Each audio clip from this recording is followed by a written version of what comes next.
Hi guys, welcome to డేగా media. నేను మీ శీలం శివ భాస్కరయ్య. ఈ వీడియో ఫుల్ చూసి బాగున్నా బాగలేకున్నా మీ ఒపీనియన్ ఒక కామెంట్ రూపంలో తెలపండి. సో టుడే Promo-2 ఇట్లా తగులుకున్నారేమయ్యా మా విష్ణుప్రియాను. ఒకరి మీద ఒకరు తగులుకుంటే ఏం చేస్తాదయ్యా? చిన్న పిల్లను పట్టుకొని ఇంతగనం మాట్లాడుతూ ఉంటే తట్టుకోవడానికి ఏమన్నా పుష్పన కాదే, అక్కడ ఉన్నది విష్ణుప్రియ. మరి ఇంత దారుణంగా తగులుకొని ఏడిపించేసి అక్కడ లవ్ ఉందో లేదో కానీ విష్ణుప్రియకు తాట తీసి పక్కన పాడేస్తున్నారు అని అనుకోవచ్చు. ఎందుకు దొరికిపోతుందో, ఎందుకు నోరు జారుతుందో, ఏమవుతుందో ఏం అర్థం కావట్లే. ప్రేరణ మాత్రము ఎరగదీస్తా ఉంది, పాయింట్ల మీద పాయింట్లు. ఎక్కడ ఏం మాట్లాడాలి, ఏ విధంగా మాట్లాడాలి, ఎక్కడ కొడితే అది. రోజు రోజుకు ప్రేరణ ఇట్లా గ్రాఫ్ అయితే ఎత్తుకుంటా ఉంది. ఏమిరా బాలరాజు, ఏమిరా పృథ్వీ, నీ వల్ల బిగ్ బాస్ కి ఏమన్నా ఉపయోగం ఉందా? ఉన్న 5-6 మంది అమ్మాయిలతో నువ్వు ఫ్లట్టింగ్ చెయ్యడానికే బిగ్ బాస్ కి వచ్చినట్టున్నావు, కానీ నీ గేమ్ నువ్వు వాడకుండా ఏదో స్ట్రాటజీ అనుకోని స్ట్రాటజీ స్ట్రాటజీ స్ట్రాటజీ అదే అనుకుంటున్నావు. అవినాశ చెప్పే దాంట్లో తప్పే లేదురా. నువ్వు గినక అక్కడ నీ గడ్డాన్ని సాక్రిఫైస్ చేసిండే, నువ్వు తెలుగు ప్రజలకు హీరో అయిండిటోని గడ్డం తీయకుండా వాడి మీద ఎగురుతావురా బాలరాజా. ఏమిరా ఇది?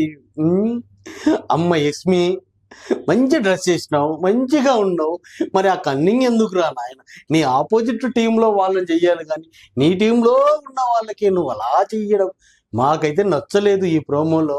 సో గైస్, ప్రోమోలో ఏముందో దాని గురించి మనము ఇక్కడ డిస్కషన్ అయితే బాగా చేద్దాము.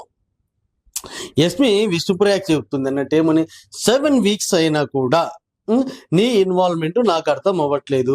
కొన్ని మాటలు చాలా హార్ట్స్ గా ఉన్నాయి. అవి ఉంటాయి మరి ఆబ్వియస్లీ. ఇప్పుడు నువ్వు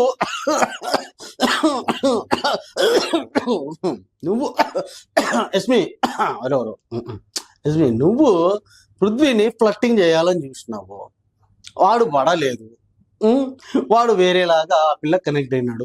మరి నీకు ఎక్కడ కనపడుతుంది? ఆ పిల్ల గేమ్ ఆడినా కనపడదు, ఏం ఆడినా కనపడదు. నీకు ప్రేరణకి అక్కడ వేరే వాళ్ళకి ఉన్న పాయింట్లు ఏందిరయ్యా అంటే, విష్ణుప్రియ పృథ్వీతోటి డించాక ఎంజాయ్ చేస్తూ ఉంది, తిరుగుతూ ఉంది, ఫ్లట్టింగ్. అరే ఆ పిల్ల కాదు గేమ్ ఆడకుండా ఉండదు. గేమ్ మర్చిపోయి విష్ణుప్రియ పృథ్వీతోటి ఏమన్నా నడుపుతుందా అనే దాని మీదనే మీ గాసిప్స్ అంతా కూడా ఉన్నాయి. సో అక్కడ నీకు కనపడలేదు. అదే విషయాన్ని అంటే కొన్ని మాటలు చాలా హార్ష్గా ఉంటాయి. అసలు ఆ పిల్ల మాట్లాడేదాన్ని అర్థం చేసుకుంటే కదా హార్ష్గా ఉంది. వచ్చినప్పటి నుంచి ఆ పిల్ల యాటిట్యూడ్ అట్లనే ఉంది. పోయిన సోనియా ఒక బాంబు వేసిపోయింది, అడల్ట్ కంటెంట్ అని చెప్పేసి. సో మీరు ఏదో ఒకటి ఇవ్వాలి కాబట్టి ఇచ్చేస్తా ఉన్నారు. విష్ణుప్రియ ఆమె మాట్లాడుతుంది, నాకు నువ్వు 2-3 టైమ్స్ నవ్వినావు కాబట్టి అక్కడనే నేను చాలా హర్ట్ అయినా నేను మాట్లాడేటప్పుడు అన్నటువంటిది అంటా ఉంది. సో దీనికి మళ్ళీ ఎస్పీ మాట్లాడితే అది కిచెన్ లో ఏదో ఒక సందర్భంలో అన్నటువంటిది మాట్లాడినప్పుడు విష్ణుప్రియ నాకు తెలియదు సీత దిగిపోవడానికి కారణం కూడా ప్రేరణ అనే. ఇక్కడ డించాక నా పేరు తీయొద్దు అన్నటువంటిది ప్రేరణ వర్షన్ అయితే కనుక, నువ్వు గేమ్లో ఉన్నావు, ఆ గేమ్లో హౌస్లో ఉన్నప్పుడు సందర్భం వచ్చినప్పుడు నీ పేరు తీస్తాను నేను అని కరెక్ట్గానే చెప్పింది. సో అక్కడ ఆ సిచ్యువేషన్లో దానికి తగ్గట్టుగా మాట్లాడడానికి ఒక మీడియేటర్ ఆఫ్ ది ప్రేరణ ఉంది. సో ప్రేరణ గురించి కంపల్సరీ ఎవరైనా మాట్లాడతారు. అది మాట్లాడకూడదు అని చెప్పడానికి ప్రేరణ నా పేరు ఎత్తొద్దు అన్నటువంటిది చాలా హార్ష్గా అయితే కనుక అక్కడ మాట్లాడింది. దానికి సూపర్ రిప్లై ఇచ్చింది విష్ణుప్రియ. అండ్ యస్మి ఏదో తెలివిగా మాట్లాడుతున్నారు. అరే మెగా చీఫ్, నువ్వు ఉన్నావా సచ్చినవారా? ఇది నాకు విష్ణుప్రియకు జరుగుతున్నటువంటి నామినేషన్ అయితే వాళ్ళిద్దరు ఎందుకు గొడవ పడుతున్నారు? అక్కడేమో మనోడు గౌతము అట్లా సినిమా చూస్తున్నట్టు అలా చూస్తూనే ఉన్నాడు అన్నట్టు. ఇక్కడ మళ్ళా ఇంకొకటి ఏం రాయ అంటే, నిఖిల్ వచ్చినాడు అన్నట్టు. నిఖిల్ వచ్చేమన్నాడు, నువ్వు నాకు ప్రామిస్ చేసావు పాయింట్లు ఇస్తానని. ఎవరితో మాట్లాడుతున్నాడు? మహబూబ్ గురించి మాట్లాడుతూ ఉన్నాడు. సో వీళ్ళిద్దరే ఏదో ఒక అది డబ్బులు ఇచ్చే దాంట్లో నువ్వు ఇస్తావని ముందే బాగా కుమ్మక్క అయిపోయినట్టు ఉన్నారన్నట్టు. మహబూబ్ ఏమన్నంటే నేనేం మాట ఇవ్వలేదు, నువ్వే 7 పాయింట్స్ ఇస్తానని ఇవ్వలేదు. సో మహబూబ్ వర్షన్లో ఏం రయ్యా అంటే కనుక వాళ్ళిద్దరు మాట్లాడుకున్నప్పుడు 7 పాయింట్స్ వాళ్ళు ఇస్తారు అని నిఖిల్ వాళ్ళు నువ్వే ఇవ్వలేదు అన్నటువంటిది. అప్పుడు నిఖిల్ ఏమంటావు అంటే నువ్వు దొంగతనం చెయ్యక ముందు నువ్వు అదే మా పాయింట్లను దొంగతనం చెయ్యకుంటే నీకు ఎన్ని పాయింట్లు అయినా ఇచ్చేటోళ్ళం, అదే మాట మీద మేము స్టికాన్ అయి ఉండేటోళ్ళము అన్నటువంటిది చెప్తా ఉన్నాడు.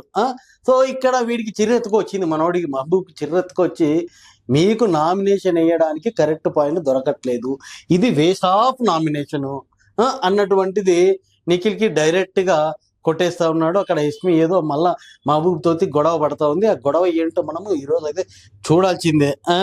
అండ్ నెక్స్ట్ ఇది కదా మనకు కావాల్సింది, అవినాష్.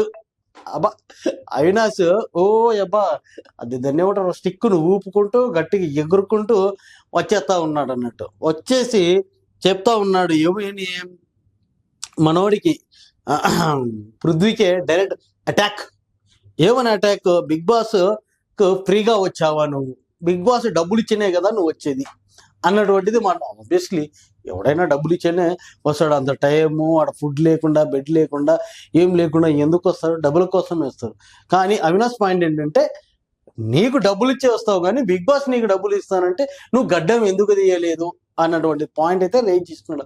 అఫ్కోర్స్ ఎవరిష్టం వాడిది, గడ్డం ఇవ్వాలా ఇవ్వకూడదా, తీయకూడదా అన్నటువంటిది అది గేమ్లో ఒక పార్ట్, అది ఎవరి మీద వాడికే ఉంటుంది. అదే బిగ్ బాస్ డైరెక్ట్గా వితౌట్ ఎనీ కన్సర్న్ అంటే ఏమి లేకుండా ఇది బిగ్ బాస్ ఆర్డర్, నువ్వు గడ్డం తీస్తేనే ఇంట్లో ఉంటావు లేకుంటే వెళ్ళిపోతావు అంటే పృథ్వీ కంపల్సరీ గడ్డం తీసి బయటికి వెళ్తాడేమో కానీ గడ్డం మాత్రం తీయడు. అదంతే, ఆ సైకోయిజం అలానే ఉంటుంది. బట్ అక్కడ మనోడు కూడా ఒక పాయింట్ బాగానే రేజ్ చేసినాడు. పృథ్వీ ఏమని రేజ్ చేసినాడు, అరే నువ్వు 50,000 తీసుకున్నావు, 1,00,000 తీసుకోవచ్చు కదా, ఎందుకు తీయలేదు? కరెక్ట్ పాయింటే, 1,00,000 కూడా ఉంది అక్కడ ఆప్షన్, అది ఎందుకు తీయలేదు అన్నట్టు. మళ్ళా మనోడు చెప్తూ అవినాష్ అది నా ఇష్టం అంటాడు. మళ్ళీ వీడు కూడా అదే చెప్తున్నాడు, అది నా ఇష్టమేరా అయ్యా, నేను ఎందుకు తీయలేదంటే నా ఇష్టం, నేను తీయను, అది అంతే అన్నటువంటిది. కోర్స్ ఒక్కొక్కడికి ఒక్కొక్క రీజన్లు అయితే ఉంటాయి. మనోడు ఎలిమినేట్ అయిన మణికంఠ అందరికి షాక్ ఇవ్వాలా, డింగ్ అట్ట విగ్గు పెట్టేసరికి అందరికి షాక్ అవ్వాలా. సో మనోడి గడ్డం తీస్తే కనుక మరి ముఖం ఇంతనే ఉంటుంది పృథ్వీది, అందుకు తీయడు బాగుండదు, ఒక్కొక్కరికి ఒక్కొక్కలాగా ఉంటుంది. సో దాన్ని అర్థం చేసుకుంటే బాగుంటుంది. అవినాష్ ఏమైనా కూడా నిన్న నామినేషన్ చేసే దాంట్లో కొన్ని పాయింట్లు అయితే బాగానే ఉన్నాయి, కానీ ఇప్పుడు వీళ్ళు చేసే నామినేషన్లకి పాయింట్లు లేకపోగా అడ్డగోలుగా అయితే మాత్రం ఉంది. మనము ఈరోజు ఫుల్ ఎపిసోడ్లో మెహబూబ్ అండ్ పావనిది డిచాక ఏ మన్నా డ్యాన్స్ అయితే సూపర్గా ఉంటుంది, చూసి ఎంజాయ్ చేయాలి.